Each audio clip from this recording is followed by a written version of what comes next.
Good morning, student. Today we will take first chapter of physics. It is motion.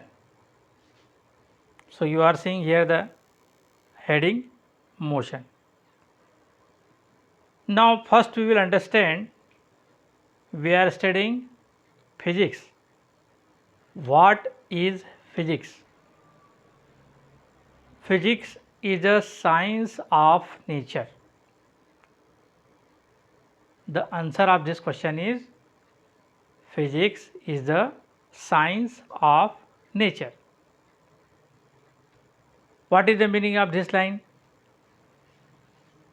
Nature means what we are seeing around us, what we are living.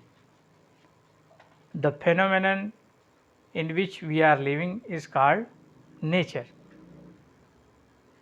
जो आप अपने आसपास observe करते हो, देखते हो, पेड़ पौधे, पशु पक्षी, विभिन्न प्रकार के नेचर की जो सीन है, वो सब नेचर के अंतर्गत आते हैं.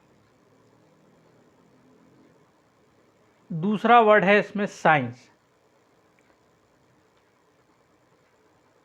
We already studied science, but we have to understand what is science. What is science? Systematic study of a subject. किसी भी सब्जेक्ट की सिस्टमेटिक स्टडी. अब सिस्टमेटिक का मीनिंग, सबसे पहले हम ऑब्जर्वेशन करते हैं, step by step information gather करते हैं, और भी इसकी जो हमने step by step information gather किया उससे कोई कंक्लूजन निकालते हैं, उस कंक्लूजन की सत्यता का परीक्षण करते हैं, इट इज़ ट्रू और नॉट. तब कहीं जाके हम किसी फाइनल डिसीजन पर पहुंचते हैं. तो physics is a science of nature में सबसे पहले जो अर्ली आदमी हैं, जिसको नोमैडिक मैन बोलता था, वो नोमैडिक मैन ने भी नेचर को ऑब्ज़र्व किया. हमने पिछली क्लासेस में आपने पढ़ा है कि नेचर को ऑब्ज़र्व करके हमने ये देखा कि भाई किसी पेड़ पौधे के पास में उसके बीज गिर जाते हैं तो वैसे ही वैसे पेड़ पौधे उगने लग जाते हैं. तो ये नॉलेज हमको प्राप्त हुआ कि बीज से पौधा प्राप्त होता है. तो ऐसा धीरे धीरे करके अर्ली मैन ने खेती करना चालू किया. जब खेती करना चालू किया तो फिर डिफरेंट बीजों का नॉलेज होने लग गया. फिर जब अनाज आया तो उसको कैसे स्टोरेज करें, इसके लिए फिर कुछ सोचना चालू किया. नेचर को ऑब्ज़र्व किया, कैसे चींटी अपना खाना स्टोर करती है. तो इससे आइडिया मिलते गए और हमने सबसे ज़बरदस्त फेनोमेनन नेचर का था लाइटिंग, यानी बिजली का कड़कना. इससे अर्ली मैन को बहुत डर लगता था. ये नेचर का एक ऐसा फेनोमेनन था जो उसको बहुत अट्रैक्ट भी करता था, उससे डर भी लगता था और उसके समझ में कुछ नहीं आता था. तो कई ऑब्जर्वेशन करने के बाद में उसे ये पता चला कि ये फेनोमेनन उसके लिए कभी कभी फ़ायदेमंद है, कभी कभी नुकसानमंद है. फ़ायदेमंद ऐसा है कि कभी कभी बिजली कड़कने से जंगलों में आग लग जाती थी. जंगलों में आग लगने से उसे पशु पक्षी या ये कुछ कंदमूल फल ये भुनी हुई अवस्था में प्राप्त हो जाते थे, और उसको वो फिर जब उसने खाया तो उसे पता चला कि ये इस तरह आग में भुनी हुई चीज़ का स्वाद कुछ अलग होता है. तब फिर उसने आग को कैसे बनाए रखना है ये सब जाना, और फिर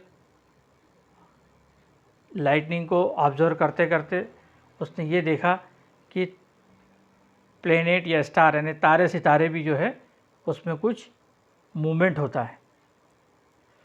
और धीरे धीरे धीरे हमारा नॉलेज बढ़ता चला गया. अब इन बिटवीन जब हम ये मोशन चैप्टर समझेंगे तब इन बिटवीन में और आपको बताते चलूँगा कि कैसे हमने डिफरेंट ऑब्जर्वेशन से डिफरेंट चीज़ें सीखी। नाउ यहाँ आप एक डायग्राम देख रहे हैं, है ना। इस डायग्राम का रिलेशन है हमारे चैप्टर मोशन से। सबसे पहले हमको समझना है मोशन क्या है।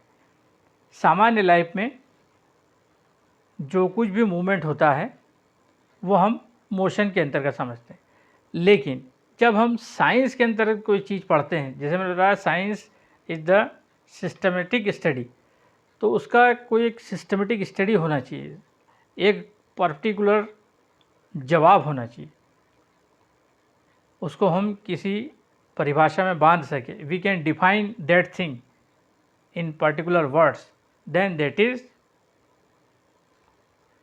We call that is the study under science. तो अब मोशन को तो हमने डेली लाइफ में देख रखा है, किसी भी मूवमेंट को हम मोशन बोलते हैं, है ना। लेकिन मोशन को हमको डिफाइन करना है। सबसे पहले जैसे मैंने अभी आपको बताया कि कोई भी चीज़ मूवमेंट करती है तो उसको हम मोशन के अंतर्गत देखते हैं। तो रेस्ट क्या है? सामान्य हमारा जनरल ऑब्जर्वेशन है कि रेस्ट में, जैसे हमको एक बिल्डिंग कई सालों से वहीं दिख रही है तो हम कहते हैं कि ये रेस्ट में है, लेकिन साइंस कहता है कि ये रेस्ट में नहीं है। तो हमको रेस्ट को भी डिफाइन करना पड़ेगा, मोशन को भी डिफाइन करना पड़ेगा। तो सबसे पहला मैं वर्ड कहूँगा कि in the universe nothing is in rest. Universe में कोई भी चीज़ रेस्ट में नहीं है। अब ऐसा हम क्यों कह रहे हैं? अब ये डायग्राम का काम पड़ेगा हमको। अब यहाँ ध्यान से देखो, यहाँ पर मैंने ये सन बनाया है और ये हमारी अर्थ है।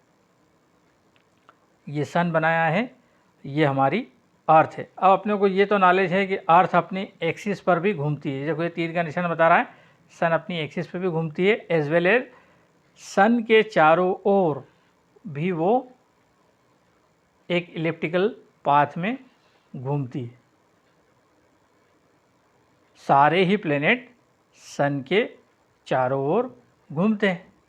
अब जब अर्थ अपनी एक्सिस पे घूम रही है एज वेल एज सन के चारों ओर घूम रही है, तो अर्थ पे जितनी भी चीज़ें हैं वो सब भी मूवमेंट में हैं। Got the point? यदि अर्थ घूम रही है अपनी एक्सिस पे और सन के चारों ओर भी घूम रही है तो वो उसके ऊपर रहने वाली सारी चीज़ें मोशन में है। अर्थ एक 365 दिन में सन का पूरा एक चक्कर लगा लेती है।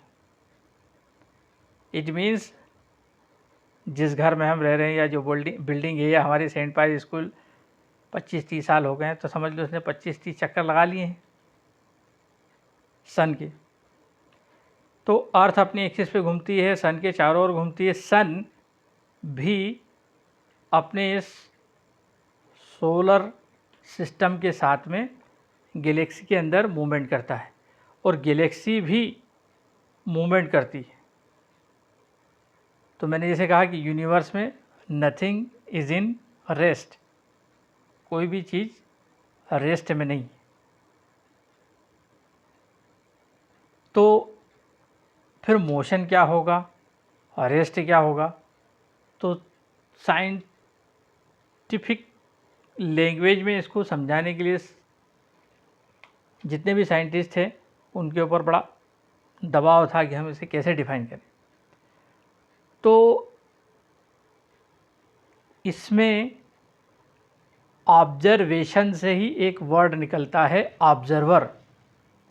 ऑब्जर्वर की पोजीशन बड़ी इम्पॉर्टेंट रहती है।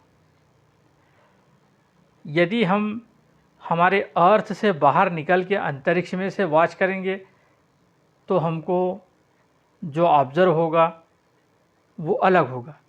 जब हम अर्थ पे रह के ऑब्जर्वेशन करेंगे वो हमारा साइट अलग होगा।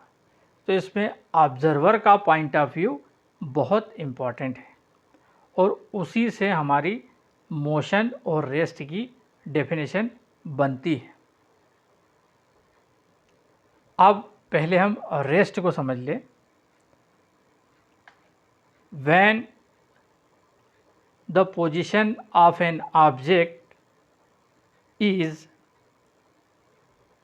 Not changing with the respect of time and the observer, then the object is said to be in rest. मतलब यदि किसी ऑब्जेक्ट की पोजीशन यानी स्थिति समय के संदर्भ में और ऑब्जर्वर के दृष्टिकोण से चेंज नहीं होती तो हम कहेंगे कि वो रेस्ट में। सपोज़ कोई ऑब्जेक्ट, सपोज लो हम एक कीड़ा ही ले लेते हैं जो इस प्रकार से एक कीड़ा है जो चल रहा है,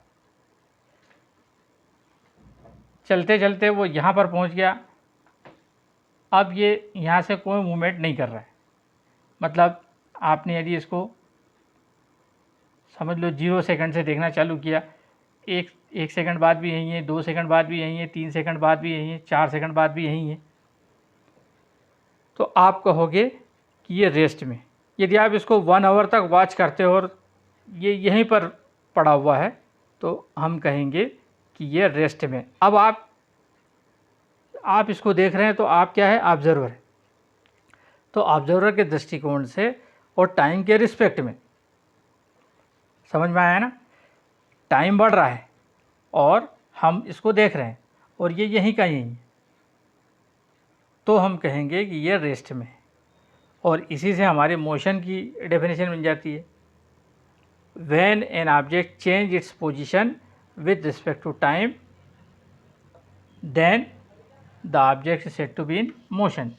जैसे अगर ये कीड़े का हम एग्जांपल ले लें कि वो 0 सेकंड पर यहाँ था, यानी जैसे ही हमने देखना चालू किया समझ लो हमारी स्टॉप वॉच 0 पे थी और 1 सेकंड बाद वो यहाँ आ गया, अगले सेकंड में सपोज़ वो यहाँ आ गया, अगले सेकंड में सपोज़ वो यहाँ आ गया। इट मीन्स हम जो ऑब्ज़र्व क्या कर रहे हैं हम कि टाइम के रिस्पेक्ट में इसका मूवमेंट हो रहा है, पोजीशन चेंज हो रही है। वो यहाँ था 0 सेकंड पे, 1 सेकंड पे यहाँ आ गया, अगले सेकंड में यहाँ आ गया, अगले सेकंड में यहाँ आ गया। इट मीन्स इसकी पोजीशन चेंज हो रही है। तो when an object change its position with respect to time then the object is said to be in motion, and when object doesn't change its position with respect to time then it is said to be in rest। और इसमें observer की भूमिका बहुत important है। हम जो कुछ बोल रहे हैं ऑब्जर्वर उसको देख रहा है, उसके संदर्भ में बोल रहे हैं। और मैंने आपको बता दिया है कि ऑब्जर्वर जैसे हम अर्थ पे रह के बाकी चीज़ों को देख रहे हैं तो हमको नज़ारा कुछ और दिखेगा, लेकिन हम अर्थ से बाहर निकल के ऑब्जर्व करेंगे तो हमारा नज़ारा कुछ और होगा, है ना। तो हमारे पास अब ये 2 डेफिनेशन क्लियर हो गई, मोशन की और रेस्ट की। तो मोशन